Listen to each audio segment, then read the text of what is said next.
Hi, folks. We are live. Hi, welcome. It's been a while, hasn't it, since we've been here? Yeah. Missed you. So, Sunday we start. Sunday night, officially we start. 30. Yeah, last class of 2024, class number 32. Oh, I guess I got to be in the middle of the camera. Anyway. So I'm Rob Cosman. This is our live event that we do. Try to do every second Saturday night. Even though this is a Friday night, but when we are doing it before a class, we do it on a Friday night because Saturday night usually is hectic with trying to get everything ready. And then we also come back in and broadcast Thursday night after the class has been going for 3 or 4 days. Get a chance to meet everybody. So tonight's topic is Ask Me Anything, so ask me anything. Go ahead, Frick. All right, first one's from Drew Stanley. Let me close the door so I can hear you. Say that again. First one's from Drew Stanley in Orlando. Oh, Drew in Orlando. What are the approximate dimensions of your tool cabinet wall behind you? What are the approximate dimensions of the tool cabinet?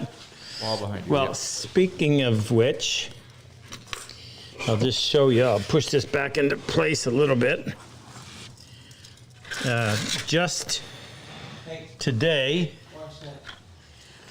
What? Oh. No, the shadow. Where? On the right. Oh, yeah. It's got to be, the back's got to be put back in. Anyway, just finished the last 2 drawers. So there are 12 itty bitty. So I made them, I know I'm getting to your question. I put the bottom, I glued the bottom on the outside so that you could use it as a tray and bring it over. If you did a box, if you did a drawer, traditional way where you had a groove and the drawer bottom slid in, then that bottom edge of the drawer, you'd bring it out like that and risk breaking it. So it goes right in the bottom. So, and just in case you're wondering why I need to move it, because this one is full of Allen wrenches. So I'll often just take the whole box over, or the whole drawer over with me. Anyway, so the overall length of the bottom cabinet, because the top one's a little bit less, is 95 5/8. So just under 8 feet. And the overall height, now this may vary slightly, but it is 64 and a half. The depth on the bottom cabinet at the widest point is 18. The depth of the top cabinet is 11 and a half. And when it's put in place, the top cabinet sets in about, a couple of inches. Need any more dimensions? Just yell. Next, Frick, please. Next one comes from Nick in Maryland. Hi, Nick. He says, what table saw blade brand do you prefer and why? That's a good question. So, I have, we're over in the other shop. I must have 10 different brands. We've always used Freud. And the reason we've used Freud, got those new ones in that drawer right there? The reason we've used Freud is because they're inexpensive, available everywhere, and I couldn't see much of a difference between them and some of the really expensive brands like Royce and What's that other one? Forrest. Forrest. Forrester? Or Forrest? Forrest. Anyway, so that's what we've always used. But then where were we? Vendor trade show. Oh, we were at the Woodcraft Vendor Trade Show back in June. June. End of June. And I was at a booth beside the guy that does Ridge Carbide tools.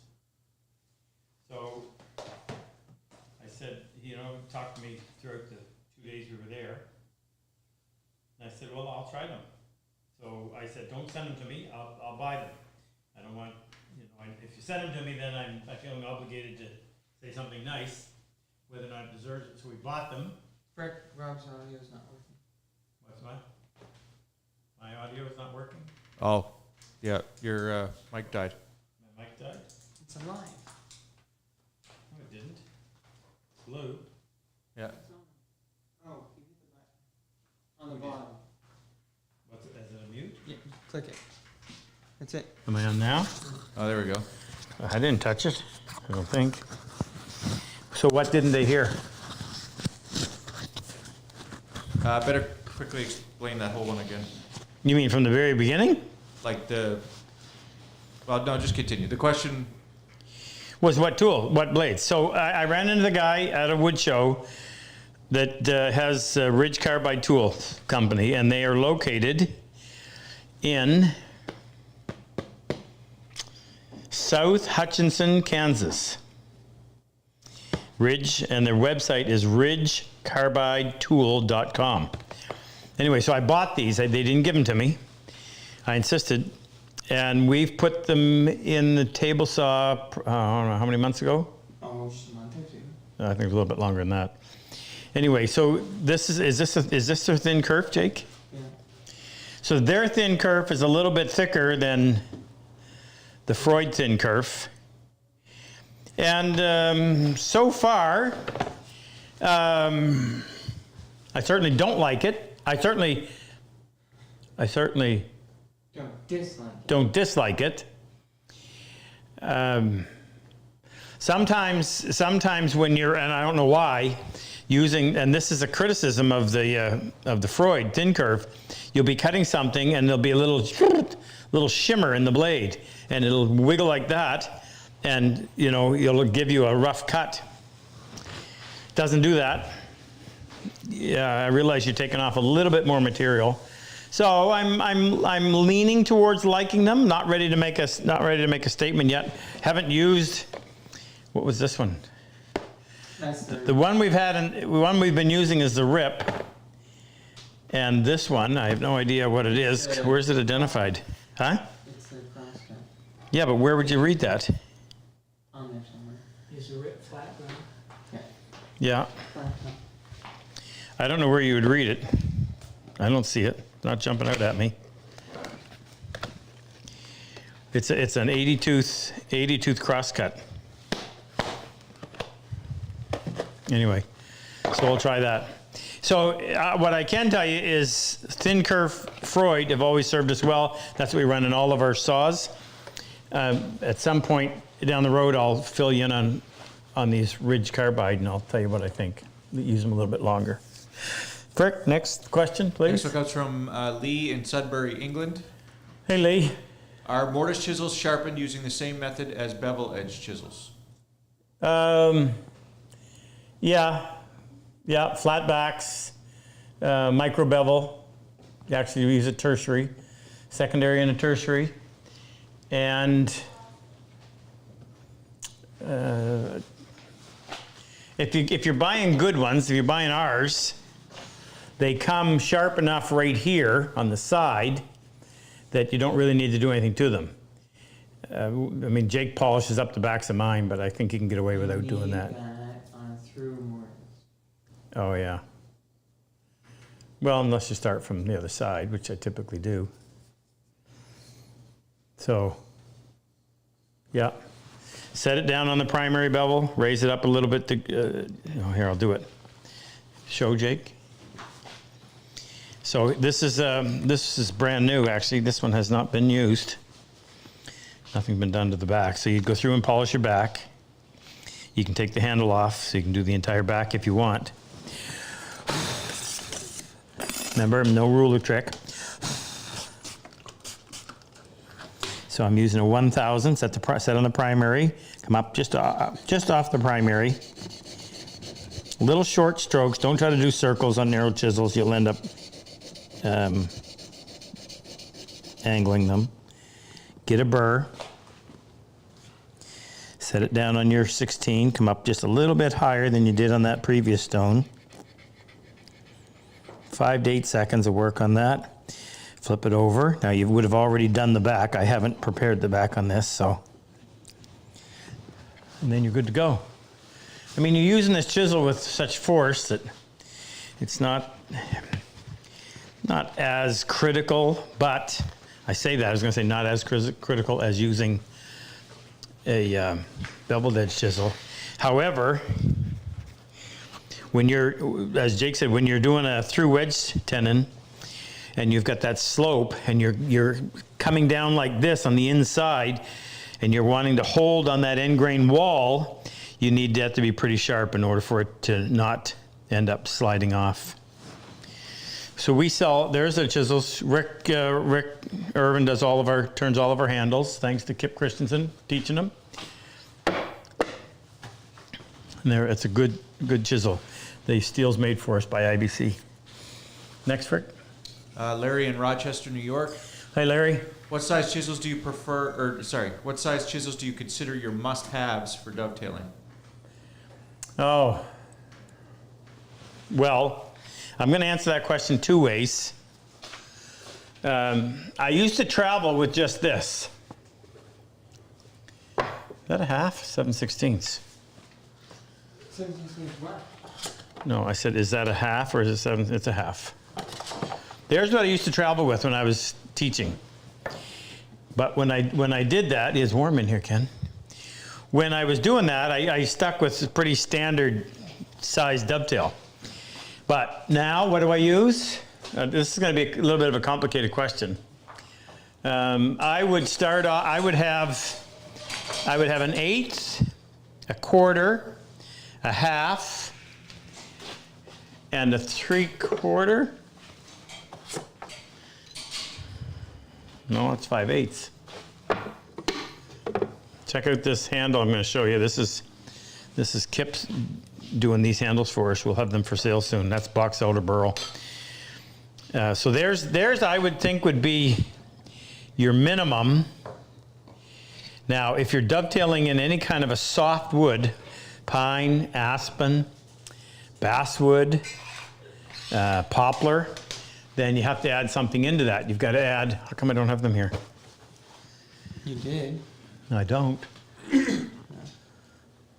On the other side. They shouldn't be. I just arranged them. That's through dovetails. I'm going to show you something. You want to grab 1/4 and 1/2.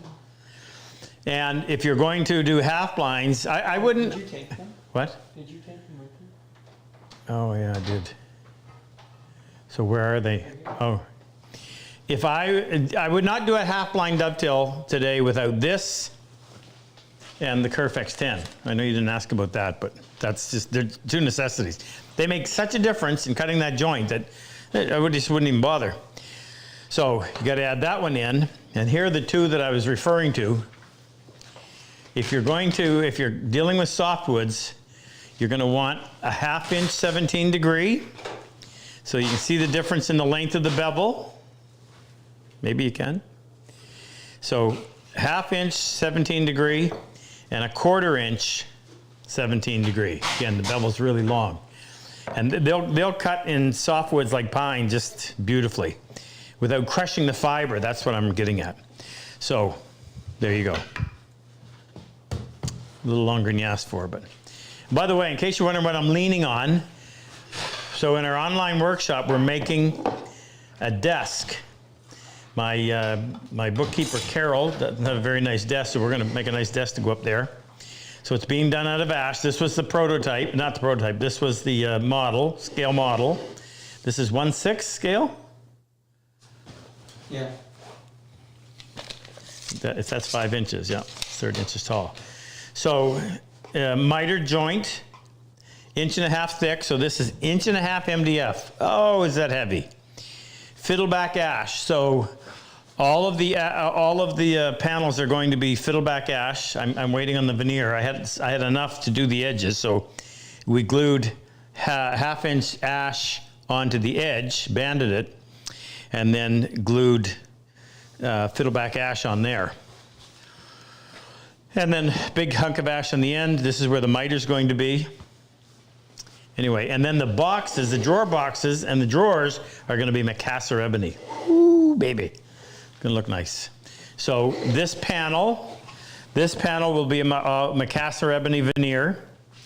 And then the drawer fronts will be Macassar ebony. This piece across here will be Macassar ebony, as will that drawer. And then the drawer sides are going to be holly. So you're going to open up holly drawer side with Macassar ebony pins. You'll be able to see it from Prince Edward Island. Okay, next one, Frick.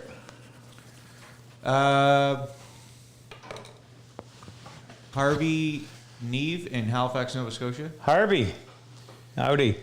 Do you Maritimer? still have a need for your dovetail marking knife with the original blade? And if so, for what? Not very often, but there has been occasion where something happened. I had to go back and do it the old way, so I'm glad I had the blade. But we now sell them, right? Without the original blade? Soon. Soon we'll sell them without the original blade. But as it stands right now, we still have to, the guy that does our knives still includes the regular blade. But no. That new method, we're just getting ready to do a YouTube video. And we're going to do a YouTube dovetail video doing the 3 methods.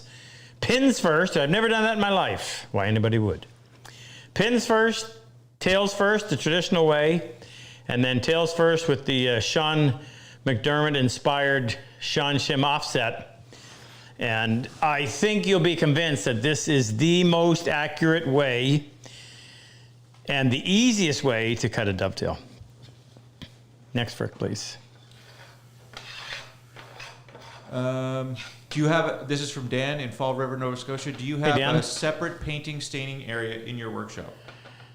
Well, I don't stain, but I do have a finish room. It's in the other building, right over in that corner. We're just about to expand it, actually. It's a little bit too small for our needs. Now, in my old shop, I used to do it outside. So that was easy spring, summer, and fall, but in the wintertime, it was a little dicey. And I remember times doing big projects, and then I took plastic and draped all the walls of the shop with plastic to try to keep it dust-free, and my goodness, what a pain. It's a challenge in a small shop to get a good finishing room. It's almost best to just clean the shop and then leave for a day or so and let all this dust settle and come back in and be very careful when you're doing it. But you know, I say that, and then I've sprayed in a dusty shop and no problems. But you get into a large surface like this desk, that might be a little bit difficult. That's going to be difficult spraying anyway, just because of the sheer size of it. Next, Frick.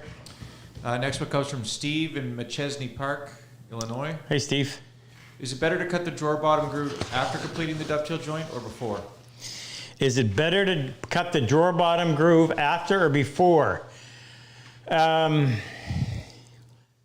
So that,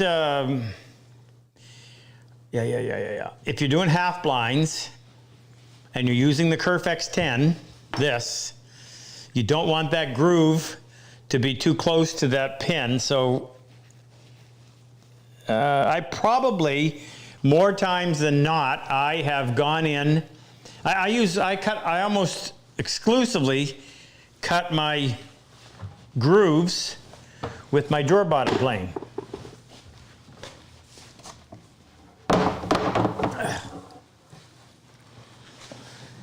If I can get it out.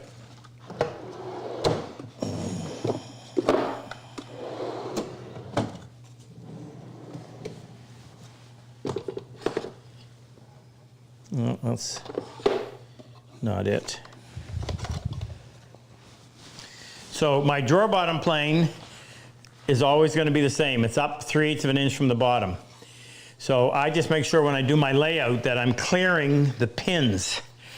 You know, on a half blind, you can go right through the end of the tail, but on the pin board, which would be the drawer front, you want to make sure that groove is occurring between the pins. So in that case, I have no problem cutting the dovetails before the groove. I've done it both ways, but I probably, more than not, cut them after now. But you do want to make sure you know exactly where they're going to be for the back when you're cutting your tails in the back on your drawer sides. And as I said, you don't want to be using a Kerf X10 too close to an area you've already cut away. Next, Rick, please. Yeah, next one's from Dale in Washington State. Hey, Dale. Planing to a finished surface. You need to raise the grain with moisture like you would with sanding. No. No. Interesting. It's a quick little tidbit. So, hey, Jake, have we got a shaker box here? I'll check it here. I don't think so. I don't think there is either. So I have a friend, his name is Brent Rourke. Check out his website, thebarninbloomfield.com. The Barn in Bloom, BLOOMFIELD.com. The Barn in Bloomfield. And he used to, he makes shaker boxes, oval shaker boxes. And used to ship, still does, ships them to gift stores all over Japan and Europe, Australia. So anyway, we did a video together on building shaker boxes. And in the video, we did this way back in 2007, I think. In the video, every step that he would do using sanding, I would do a hand plane. And so he would run his pieces of thin wood through the belt sander, and they would come out, and then he would soak them in water, hot water, to loosen up the lignin, then wrap it around a mold, wrap it, tie it with elastic bands or whatever, and then once it dried, he'd take them out. He would have to resand because the grain would all be fuzzy. Resand the pieces before he then glued them together. So when I said, well, I'm just going to hand plane mine, and he kind of rolled his eyes. So these little wee thin pieces of wood, I hand planed them, all the surfaces.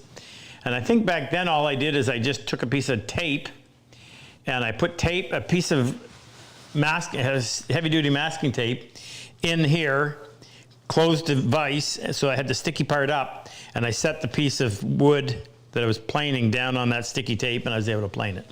Now I just have a piece of MDF with sticky sandpaper on it. You can set the piece right on there and plane. Anyway, so I planed both sides, put it in the hot water, took it out, put it around the form. When it dried, it was just as smooth as glass.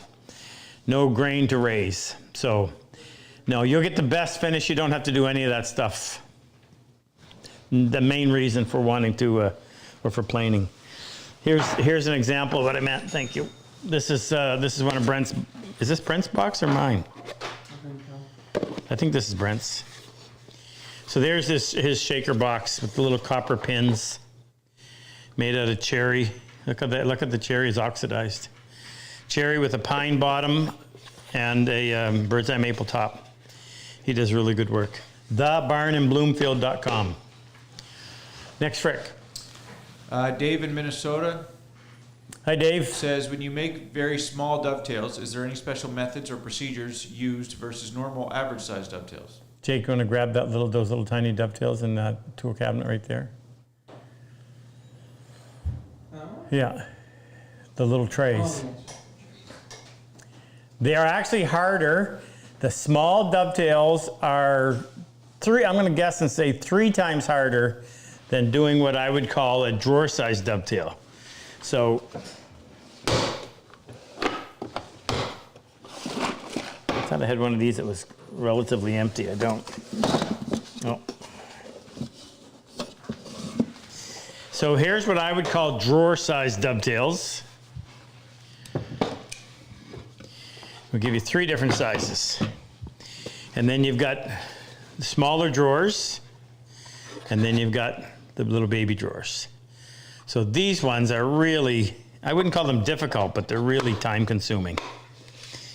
So, do I do anything different? No. No, just use smaller tools. Layout is the same. I can't think of anything. You need really, your limiting factor is usually the how wide your narrowest, how narrow in between the tails is going to be. So do we have the 16ths up yet? 16th, yeah. The 16ths are on the site now? Yeah. So we now make, we don't have the 3/16ths up yet. Yes, no? No. Okay. So Willie makes us We have a 16th chisel, an 8th, 3/16, and then of course quarter and up. So you're doing the little small ones, you're definitely going to want an 8th. You might even need a 16th. And it gets difficult because when you little narrow chisels like that, and you're putting them in there, and you're trying to make sure that they're sitting in the marking gauge line, but there's such a small area there, it's hard to feel. It's just complicated. And then being able to see and work in their cramped quarters. Yeah, doable, but challenging. And the other part too is that your pieces are small. So when you're sawing, in fact, that's the reason why I ended up designing this saw. I was making small dovetails in a jewelry box I think I made for Kim, and I was sawing the tails, and the board was going like this because it was just the board was so thin, just the weight of the dovetail saw. And I said, shoot, I wish I had a small dovetail saw. Well, a friend of mine, John Robishaw, his dad, who was a World War II vet, fought all the way through World War II, wounded numerous times, but survived the war. And I knew Leonard. Anyway, the dovetail saw he gave to John is a cute little tiny one. It's out there on my wall. I always wanted to make one like that. So that was the inspiration for this one. And if you notice on the back side, it's called the 3/4 Len Robishaw 3/4 saw is what it's called. You can tell I haven't read it in a while. And that's got a 15 thou blade, 2 thou set per side, so you got a 19 thou kerf. Little wee tiny saw. It has, in case you're wondering, the first 1.5 inches of teeth. The cutting face is angled back like that, so you can go in and you have that same advantage that you have on the my regular dovetail saw. Makes it really easy to start. But for doing small work like that, I would, if you're going to do a lot of it, and it justifies the price of buying the saw, I would definitely get it. You'll appreciate it. And our fret saw blades still fit in that kerf. And in case you're wondering, we make a. Do we mark them yet, Jake? Do we laser engrave the knives? Right. I'm finding it. So we make a 19 thou blade for the dovetail marking knife. We also make a 3/4 shanshim. So you can do everything you do with the regular dovetails you can make with the small one. And we make a 3/4 half blind 3/4 kerf X10. Thank you, Ken. And we do make a small half blind dovetail chisel as well. So all the tools that you need we make. Next, Frick. Yep. John in the chat says, how do you store your router bits? I'm accumulating quite a collection, and I'm looking for a good way to store them and see what I have. Well, for a couple of years, all we did in our online workshop, in case you don't know, we have what's called the online workshop. This is something that we give you 3 45-minute episodes each week, and we walk you through the building process. So, for instance, this is it. This is what we're doing right now. So we started off with the idea, turned the idea into a model, and now we're in the process of building all the pieces. Anyway, so this is where I keep my I don't want to know how many thousands of dollars are in here, but so tray like that. And I try to keep them organized. Otherwise, I try not to just do what I did here. Set it in there like that. I try to always actually put it back in place. And I actually even try to have it organized. So there's all your core box, and quarter rounds, straight bits, these are all the 1/4 inch shanks, and then the 2 above are all the 1/2 inch shanks. So that's how I store them, nice and neat. And well, here I got way more router bits than I have room for, but a lot of them are the same one, because we do I use the same bit when I'm doing saw handles, wood handled dovetail saw handles. So we have a bunch of those. But could be what I like about that. It's safe, keeps them from getting damaged, and I know where they are. So I'm not running around the shop like a chicken with its head cut off. Next, Frick, please. This one's from Ebby. Ebby in Georgia. Yep, he's in the chat with us tonight. He says, when Rob encounters unidentified combat wounded vet, he is a Air Force EOD. Came to our class in 2019, right? October. What's he saying? When Rob encounters unidentified wood, what reference sources does he turn to UFOs. for identification? Uh, And can you talk about why identifying the species is so important? What do I turn to? I don't even have a copy of it anymore. Bruce Hoadley's book, Encyclopedia of Furniture Understanding Wood, has always kind of been the go-to book for identifying wood and everything you need to know about wood. I don't know if he's still alive, but you definitely want to pick up that book. There's apps now on your phone that can identify wood. I don't know if they work. I probably should get it. I'm sure they work. How else to identify it? Well, just experience. I mean, I've had the good fortune, when I was working with Dale Nish, and Dale, through his son Daryl in Craft Supplies, they carried a lot of different species of wood. So I got to know, I could name 100 species of wood quite readily. I don't know if I still could.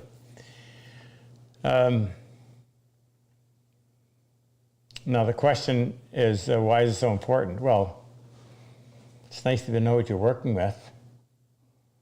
And there's characteristics of some species that you may want to be aware of. Like, what's the one that we hate so much, Jake? Nadeau? No, Macor. Actually, that's not how Melcott pronounced it. Macor, M-A-K-O-R-E, and that stuff is terrible. The dust. The minute you turn that saw on, the minute the board touches that saw blade, we're sneezing. And Spanish cedar. And Spanish cedar, which is the base made out of, the minute you turn the saw on that, you start getting grit in your teeth. Ugh. Don't like it at all. I have a hard time with cedars. They clog me up. And even pine dust. If I breathe pine dust for a couple of days, I'll end up with a cold. It's almost like you get an infection from it. So you definitely want to know your woods. And, now look here. I have, this is supposed to be made out of mahogany and bird's eye. I know this is mahogany. This is actually the exact same board. That's what happens when you have 10 years between buildings. This is not. This is mahogany veneer. So this is very similar to this. However, this piece is different than this piece. Don't even remember what these are. So there you go. And hopefully I have enough of this to make that one over there.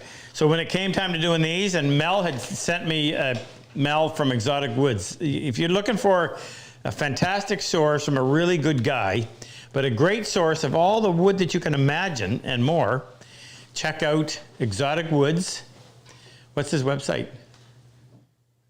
Exoticwoods.com or .ca? It doesn't have it on there. Exoticwoods.com. I'll get one of the boys to check and make sure that's it. Anyway, so Mel sent me this piece for Christmas a couple years ago. He sent me this nice wide board of sapele, and it was a beautiful figure. So that's what I did all the drawer fronts of this on. I hope I've got enough to do the drawer fronts over there as well. A little bit of a rant.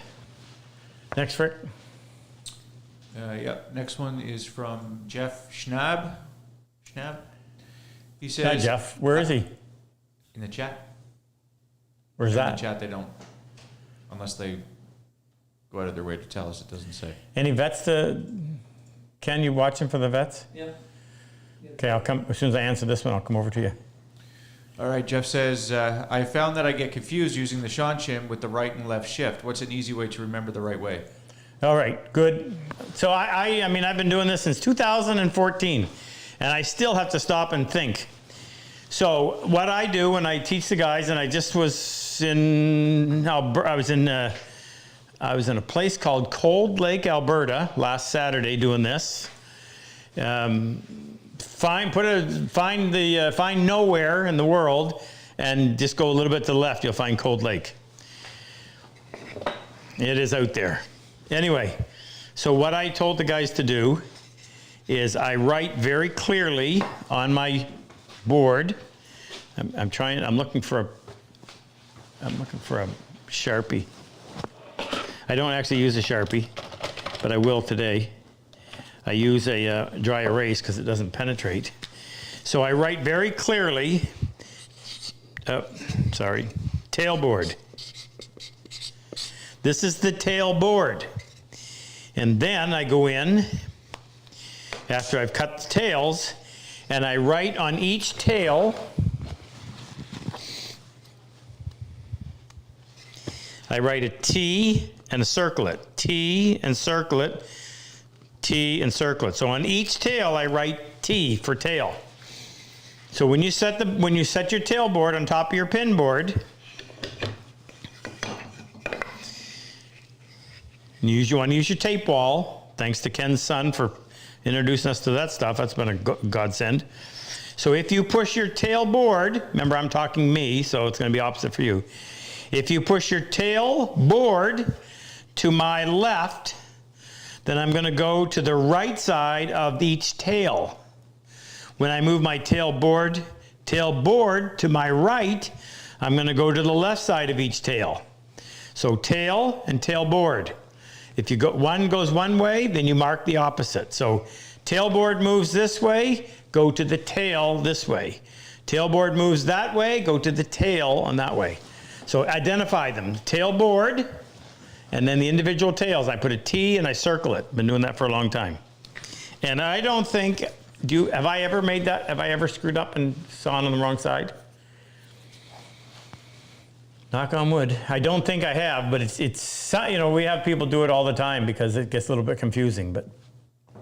And then if you want to further understand it, you just take a look, focus just on the half pin. And when you put your tailboard on top of that, and you're doing the cut right here, you say to yourself, okay, if I leave the two pieces flush, right here, they're flush, and if I were to saw down through that tailboard cut into the pin board, what would happen to my half pin right here that's supposed to fill this gap when this piece gets removed? Well, if I didn't move either board, left it flush, and I sawed down the side of the tail, I would literally be sawing away one saw kerf worth of width on my half pin. So how do you fix it? Well, you have to move the tail board over one saw kerf. So now when you put your saw in that kerf, you're actually right beside the half pin. You're not in it.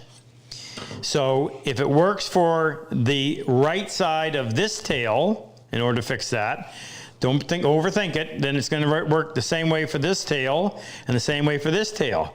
And if that's how you fix it when you've moved it that way, you're going to do the opposite when you move it the other way. You gotta fully understand what it is you're doing in order for you to not screw up. So take the time to really understand it, and then just get into the habit of always identifying tailboard and then the individual tails, and you'll be good. What's the matter? Okay, next, Frick, please. We're going to ask Ken to show it. Oh, Ken, do you have some vets for me to say hello to? I have Jesse is on. Who's on? Jesse. Jesse. Millard. Oh, Jesse Millard. Millard, yeah. Hey, Jess, brother. He's been ill. Something's wrong. So I hope you're getting better. It's time for us to text and say hello to each other. Jesse was here. 2022 or 2023? 2022. From Texas, Marine. Hey, Jess. And Sibby's on. Who is? Sibby. Oh, Sibby. Way over in Denmark. Yeah. Hey, Sibby. Eric Eberhard. Eric. I just said hi to Eric. He's down in, is he in Atlanta? I know he's in Georgia. Another EOD brother. Devin Wright's on. Devin is part of the PHP. Devin and Luther take care of all of the vets that get selected each year, and then somebody has to organize their flights and keep them on track. And Devin is tracking like a compass in a gold mine. Iron Mine. Iron mine. Well, I'd rather be in a gold mine. Gold mine doesn't affect Yeah. Well, that means he does very well. Eric St. Phillips is on. I don't know if he. Eric St. Phillips, he wasn't a vet, but I remember Eric. That's Yeah. going back 2019? No. Eric was in August of 22. August 22? Oh, time flies. Howdy, Eric. Michael Delvoye, Hey, Michael. John Hayes, PHP number 29. John Hayes. Let me see. John Hayes. That name sounds familiar. What number are we coming up to now? John's in Florida. 32. No, but I mean, what is it? Oh, 32. What number was John? 29. 29.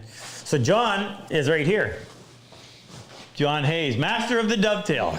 Another EOD, severely blown up, but it hasn't slowed him down a bit. I need to give you a call, John. John worked as my assistant in Florida, and he will again in January when I'm back there. Great guy. Ferris Butler. Ferris Bueller. Bueller. It's Butler, but Bueller. Ferris, good guy too. He does a lot to help vets. He was in that far back corner. I can't remember what year. I'm going to guess and say 2022. August of 2022. No, sorry, July. Howdy, Ferris. And they posted the website on the comments for Exotic Woods. It's exotic-woods.com. Okay. And his mic's working, right? Kansas. Yep. Anybody else? No, we got Nate Hoffman Nate Hoffman. from John's class, and Yeah. Dom Chavez. Yeah. And How come Ken didn't say his name? I don't know if I showed it. Oh, you just saw it? Yeah. Hi, Nate. And what about Carl? Oh, Dom's on? Oh, Dom. Oh, Dom's not up on here, but he should be. So Dom's another EOD. He and John and I think he and John and Omar were in the hospital all at the same time. All three Marine EODs. And Dom did phenomenal work. I wish I had. I didn't want to ask him for it. So he was kind of feeling behind. And Jake, can you run over and get that? It's right on the other side of the tool cabinet, the bench hook. I'll show you what we do when we're there or in the class. Everybody has the option of either making a candle box, dovetailed on all four corners, or a bench hook, which is a little bit easier because you're only doing two dovetail corners. And Dom, when he was done, came up and showed me his bench hook, and it was. I said I can't critique it. There's no area that I could say, yeah, you could have done a little bit better. And I didn't want to ask him for it because he put a lot of work into it, but it was. I kind of wish I did had have. I would have traded you, Dom. He did phenomenal work. Missing a leg. So these guys don't slow down. It's awesome. Anybody else? No, Mike Cook. Jeff O'Connor. Haven't seen Jeff. No. Mike Cook. Mike's on. Mike's a Canadian. Mike is a Canadian SF from Nova Scotia. Mike's been up here several times. Mike's a good guy. Mike made this for me, this paddle. And Mike was here. So we just had our first ever wood turning class. I had Kip Christensen, world-renowned wood turner, come in and teach a class first week of September, and Mike and two or three other vets took the class. Really enjoyed it. Tony Payne. Tony Payne, way down in Australia. Craig It's Miller. tomorrow. Hi, Tony. Who else? Craig Miller. Craig Miller. September 24. Oh, Month. Tennessee. From where? Tennessee. From Tennessee. It'll sink in a minute. Michael High, April 24. Yeah. Hi, Mike. I always remember that because just turn the words around. Yeah. How come you're all of a sudden finding all these? These guys are just speaking up? I thought you were about to run out. I missed them. Jake found them. Oh. Kevin Burris on? Did you say Sid? Sid? John? Oh, yeah, John John Ward. Borden, Sid. John Borden? Yeah. Sid? Thanks, buddy. Sid picked me up on So had a little bit of misfortune in our family last Sunday night. My son Bo, who's 20, was in a very serious motorcycle accident. And I was out in Alberta. So I got the phone call and jumped on a plane and flew home, and Sid picked me up and brought me in. So Bo is in the hospital. He's in ICU. He's got some serious injuries, but we all have faith that he will make a full recovery. Appreciate your prayers and support. Anybody else? That's it for now. Okay, back to questions. By the way, we do this as a fundraiser for our Purple Heart Project. And a big shout out to John in Florida. I'll just leave it at that. But John came and took did a seminar that I taught in Orlando back in March.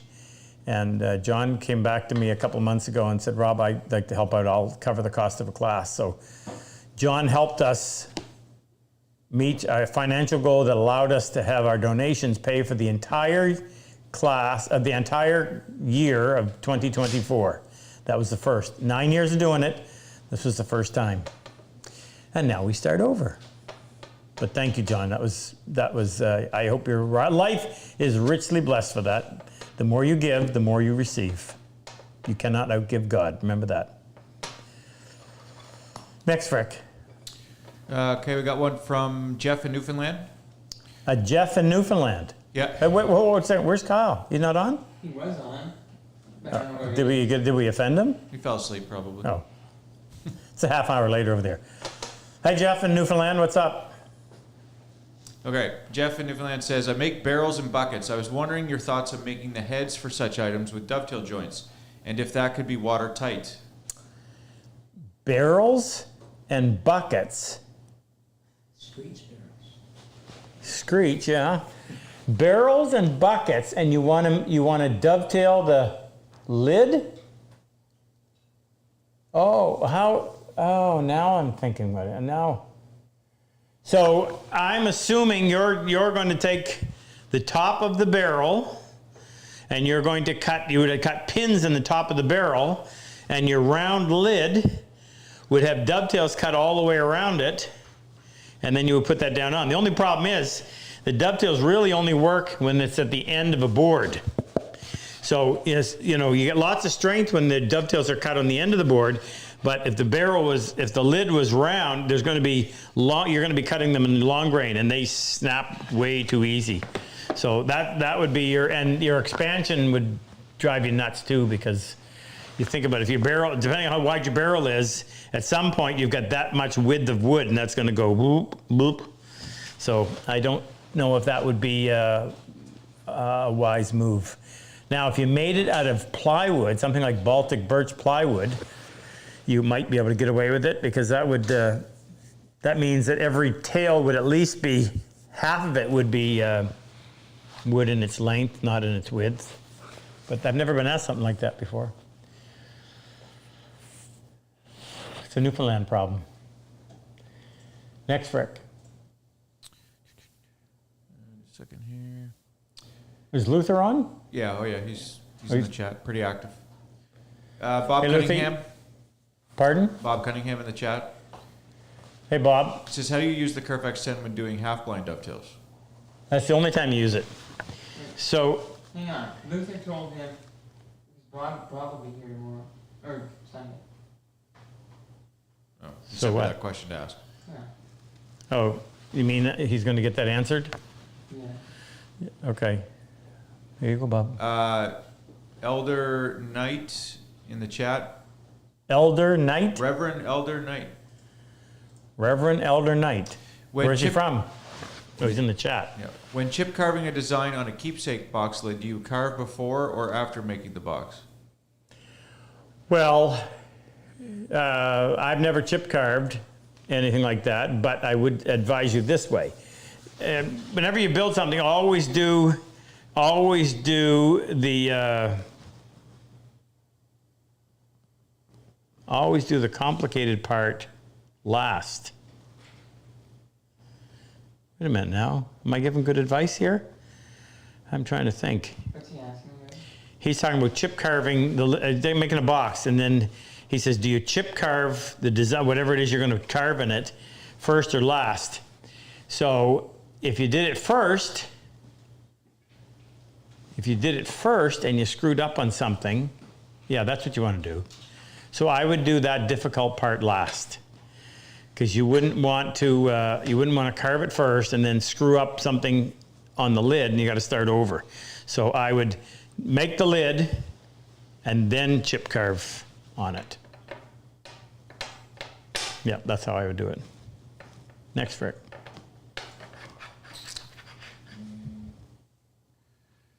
James Gooden in the chat says, how do you seal / finish MDF for workbenches? Well, a couple of points here. We use a water-resistant MDF. Ken, do you have any brand names on that? Can you, your mic? Oh. Uniboard is one we use. Uniboard. So there's a lot of companies now that make MDF, and they make a water resistant. They make it for outdoor signs, so obviously it's designed to endure the weather. And it's stronger. It's 3 times stronger than regular MDF. It's maybe 10% more expensive, so not a lot. So that's what we use for our bench tops. You just don't want to risk regular MDF. And what we use to seal it, we spray them with lacquer. So they get 3 or 4 coats of lacquer. And I do that primarily just so that if you spill glue on your bench, you know, you can get the glue off of the lacquer a lot easier than you can take the glue off of the MDF. And another little tidbit, if you happen to gouge your MDF top, I just put a little thin cyanacrylate on there, which will stiffen up the wood, and then just flush it off and you're good to go. So when we teach the class, every once in a while somebody will accidentally hit the top of the bench with their saw, once or twice or 10 times, and it'll leave little saw cuts in it. You just go in with the MDF or the water thin cyanacrylate, just run it in the kerf. When it dries, just flush it off and it's back to as good as new. Next, Rick. Christopher Hurst in the chat. Are Hey, you Chris. going to the woodworking show in Hamilton, November? No, because, wait a minute. Is it in November? November 1st to 3rd, he says. Well, I thought the reason we weren't going because it was right in the middle of this next class, Jake. What? I thought the reason we weren't doing the Hamilton Wood Show is because it was right in the middle of this next class. No, we're not going because it's always a loss for us. That's not the reason why we don't go. I honestly thought that it conflicted with our next class. So maybe I will look at that. But with the situation we're currently in with Bo, I'll be staying close to home. Sorry, maybe next year. Next, Rick. John Adams in the chat Hey, John. says, how do you know a stone Sharpening glass ceramic is no longer usable? Well, I probably have. They're no longer usable when there's no material left on them. So here's one. See if I can show you.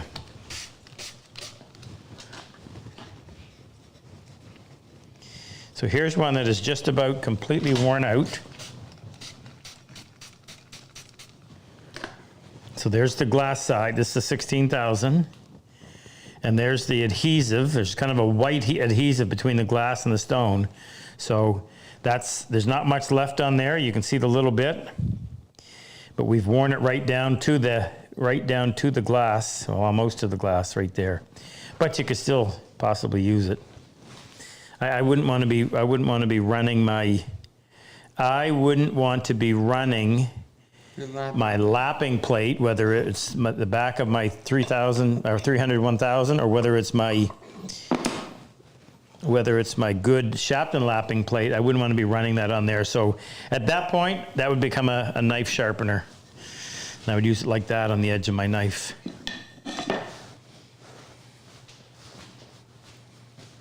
Next, Rick. I'm actually all out. Are you? Yeah. Well, let me, we're out too. Let me so we're going to finish this on Thursday night. We'll tally up all our donations. For every $1,000 we raise, we give away a nice prize Thursday night, you'll get an opportunity to say hello. Jack Hughes is coming. Jack Hughes joined the U.S. Navy, I believe, in January of 1945. He's 97 years old. He came 2 years ago to the class when he was 95. He broke all the records, oldest student we ever had. Called me 4 or 5 months ago. He goes, Rob, he says, if I'm still around, I'd like to come back and do the class again. I said, Jack, you're welcome to come break another record. So Jack's going to be here. You get a chance to meet Jack. What? Quick question. Quick question. Joe Lapolito would like to know how much he would need to donate for you to send him your vertical miter shooting board. Vertical miter shooting board. Oh, that one down there? Yeah. How much would he have to donate? Yeah. Well, Joe. So you're not asking me what I would sell it to you for. You're asking me what you would donate for. Remember, you can't outgive God. Ken, what do you think? What would be a really good donation that I would reward with that?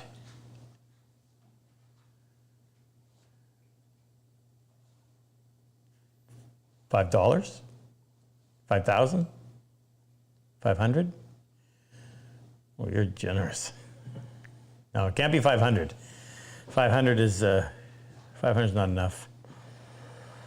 Well, Joe, I'd like to see a couple thousand, but I could be persuaded with a little bit less. But you know, the more you give, it just keeps coming back to you.